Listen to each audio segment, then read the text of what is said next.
Hello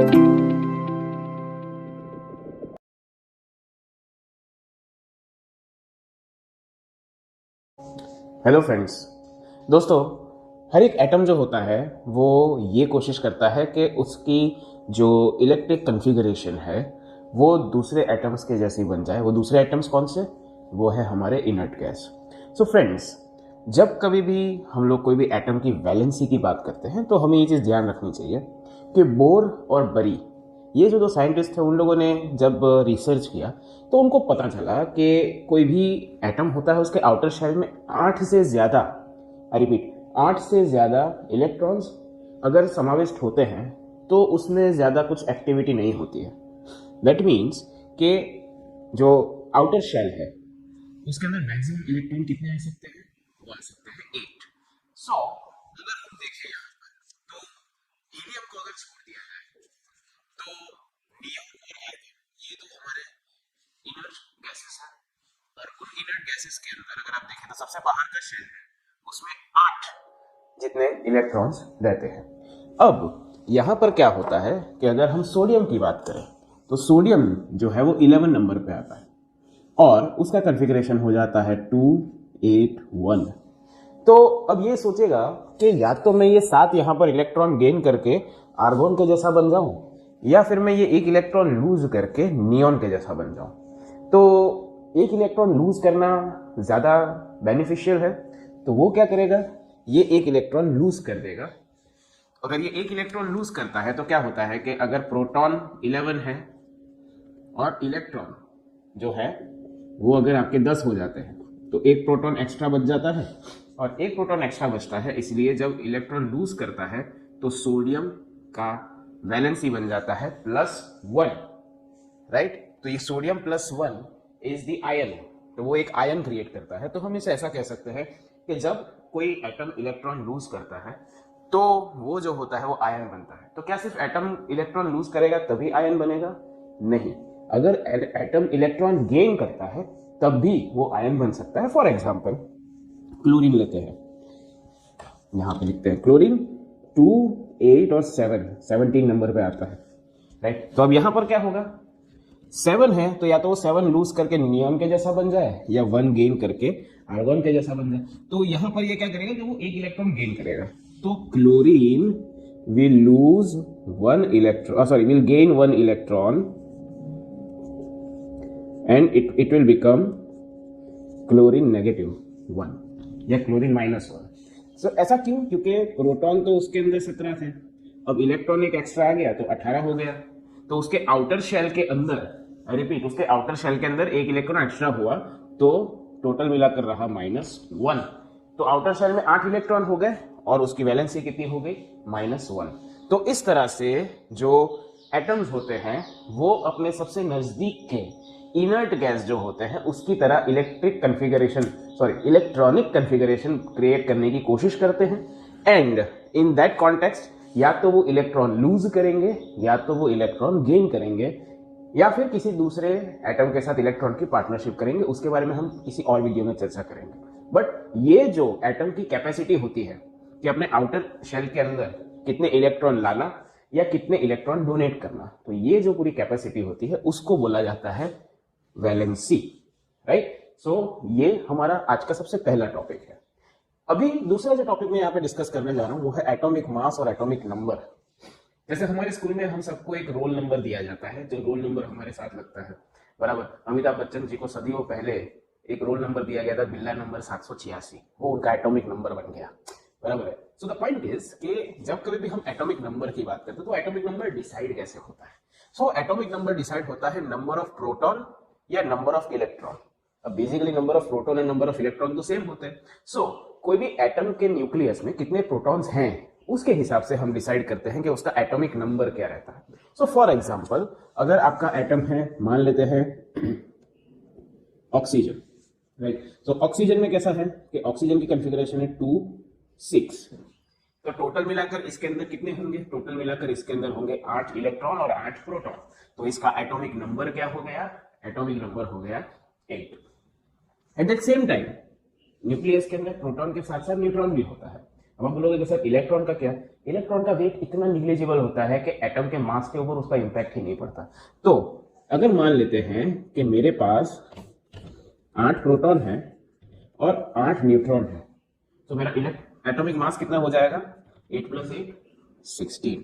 सो मुझे अगर oxygen को इंडिकेट करना होगा तो मैं कैसे करूंगा? ऑक्सीजन, यहां पे उसका एटॉमिक नंबर 8 और यहां पर 16। आप यहां पर भी लिख सकते हैं, कोई दिक्कत नहीं है, बट इस तरह से एटलीस्ट आपको आइडेंटिफाई करने में आसानी रहेगी। So once again, this is an element, this is the atomic number and this is the atomic mass. Element को हम यहां एक्स की तरह बता सकते हैं, Z is the atomic number and M is the atomic mass। तो अगर मान लीजिए कि एग्जाम के अंदर आपको ऐसा बोलते हैं कि भाई मेरे पास एक ऑब्जेक्ट है या मेरे पास एक एलिमेंट है जिसका एटॉमिक मास जो है वो 17 है और एटॉमिक नंबर जो है वो मान लेते हैं कि 8 है, 8 नहीं, कुछ दूसरा नंबर लेते हैं, बोर हो गया, 9 ले देते हैं, राइट। तो अभी मुझे नंबर ऑफ प्रोटॉन कितने, इलेक्ट्रॉन कितने और न्यूट्रॉन कितने वो बताइए। सो एक चीज समझिए, नंबर ऑफ प्रोटॉन और इलेक्ट्रॉन सेम रहते हैं और वो किसके जितने रहते हैं? वो रहते हैं हमारे Z, मतलब के एटॉमिक नंबर जैसे। सो ये हम ले सकते हैं सीधा 9। अब न्यूट्रॉन ढूंढना है तो क्या करेंगे? तो न्यूट्रॉन ढूंढना है तो M में से Z चला जाएगा। दैट मीन्स एटॉमिक मास में से एटॉमिक नंबर माइनस कर दो तो 17 minus 9। So your answer is 8। तो नंबर ऑफ न्यूट्रॉन्स कितने हो गए? 8। तो इस तरह से आप ढूंढ सकते हैं। आपको एक बार होमवर्क दे देता हूं, आप मुझे जरा कमेंट सेक्शन में लिख के बताइए कि अगर मेरा एटॉमिक मास मान लेते हैं कि 20 है और मेरा एटॉमिक नंबर 18 है तो मेरा number of proton, number of electron and number of neutron कितने होंगे? सही जवाब देने वाले को नेक्स्ट वीडियो में जरूर मेंशन किया जाएगा। So don't forget to answer this question. इस सब्जेक्ट का, इस टॉपिक का लास्ट पॉइंट है आइसोटोप एंड आइसोबार। आइसो का मतलब होता है एक, बार का मतलब होता है मास एंड टोप का मतलब होता है नंबर। मतलब कि एक ऐसा सिस्टम कि जिसमें सेम एटॉमिक नंबर होता है बट एटॉमिक मास जो होता है वो बदल जाता है। दैट मीन्स अगर आप देखें हाइड्रोजन, हाइड्रोजन के 3 स्वरूप हैं। हाइड्रोजन 3 तरीके से देखने को मिलता है, hydrogen 1, hydrogen 2, hydrogen 3। That means इसको बोलते हैं प्रोटियम, क्योंकि इसमें जो उसका एटम होता है ना उसमें सिर्फ प्रोटॉन होता है, उसमें न्यूट्रॉन नहीं होता। अब आप बोलोगे इलेक्ट्रॉन का क्या? तो जहां प्रोटॉन है वहां इलेक्ट्रॉन तो होगा ही। So this is what you call protium. इसमें एक न्यूट्रॉन और एक प्रोटॉन होता है न्यूक्लियस में, इसलिए इसको बोलते हैं ड्यूटेरियम। एंड ये होता है ट्रीटियम। तो अगर मैं प्रोटॉन, इलेक्ट्रॉन और न्यूट्रॉन की बात करूं तो इसमें प्रोटॉन तीनों में सेम, इलेक्ट्रॉन भी तीनों में सेम, न्यूट्रॉन चेंज हो जाता है, ये 0, ये 1 और ये आता है 2। तो इसका मतलब क्या कि अगर मैं तीनों का एटॉमिक मास निकालूंगा तो अलग बनेगा। इसका एटॉमिक मास 1, इसका एटॉमिक मास 1 + 1 2 और इसका एटॉमिक मास 1 + 2 3। तो ये हमारा आइसोटोप हो गया कि जिसके अंदर एटॉमिक नंबर सेम है और एटॉमिक मास अलग अलग है।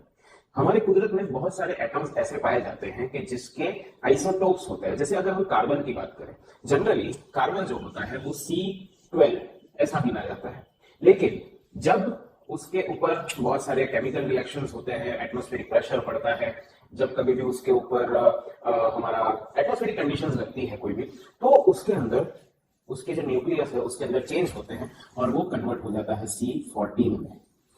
सो जो पुरातत्वविद होते हैं, हिंदी में बोले तो आर्कियोलॉजिस्ट, सो जो आर्कियोलॉजिस्ट होते हैं वो क्या काम करते हैं कि वो ये कार्बन 14 का रेटिंग होता है वो देखते हैं कि जितनी मात्रा में कार्बन 14 का रेटिंग ज्यादा होगा उतनी मात्रा में उसके अंदर वो रॉक या जो भी मॉन्यूमेंट है वो उतना पुराना होगा, क्योंकि उसके ऊपर समय का जोर जो है वो ज्यादा लगा है, राइट। तो इस तरह से आइसोटोप के थ्रू वो पुराने जमाने की कितनी चीजें हैं वो पहचानते हैं। इंडस वैली सिविलाइजेशन की चीजें भी इसी तरह नापी गई थी। सिमिलरली अगर हम देखें यूरेनियम, तो यूरेनियम में 2 आते हैं मेन, एक 235, एक 238, दोनों इनसेपरेबल होते हैं और 238 इज मोर स्टेबल, पर धीरे धीरे उसका डिग्रेड होकर 235 तक पहुंच जाता है। सो ये एक आइसोटोप की थियरी है। तो आइसोटोप में कैसा होता है, कई बार कुदरत के अंदर एक टाइप का जो एलिमेंट होता है वो दोनों रूप में साथ में पाया जाता है और उसकी मात्रा अलग अलग होती है। जैसे एक एग्जांपल लेते हैं कि अगर क्लोरीन है तो क्लोरीन के 2 आइसोटोप हैं, क्लोरीन 35 एंड क्लोरीन 37। तो क्लोरीन 35 का ये क्लोरीन का अगर मैं 1 kg जितना सॉल्यूशन लेता हूं तो उसमें 75% मुझे ये 35 मिलेगा एंड 25 दैट मीन्स कि अगर अब मैं उसका ओवरऑल मास निकालने की कोशिश करूँ कि 75% of 35 plus 25% of 37. अगर 75 into 35 upon 100 plus 95 into 37 upon 100 इसको तो एंगुलर आंसर आएगा 35.5.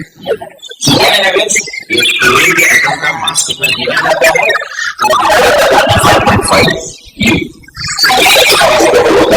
आइसोटोप की तरह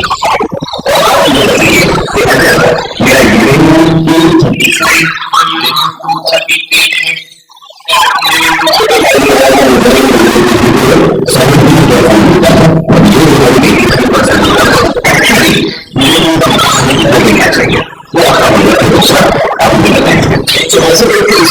बहुत सारे जो उसका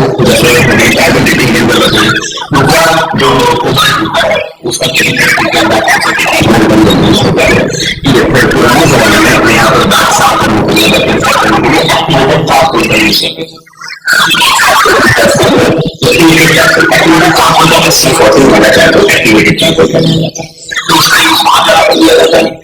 तो ऐसे काफी जरूरी है.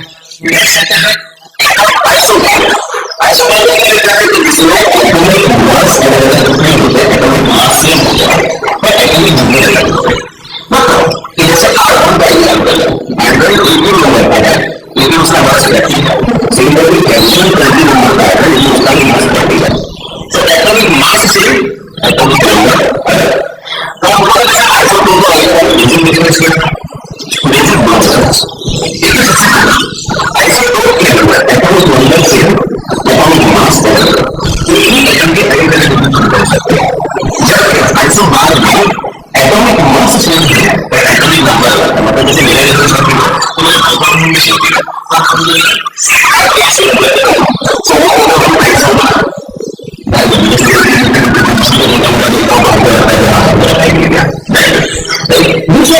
जो बहुत इंपॉर्टेंट केमिकल प्रॉपर्टी सेम नहीं होती उसका मास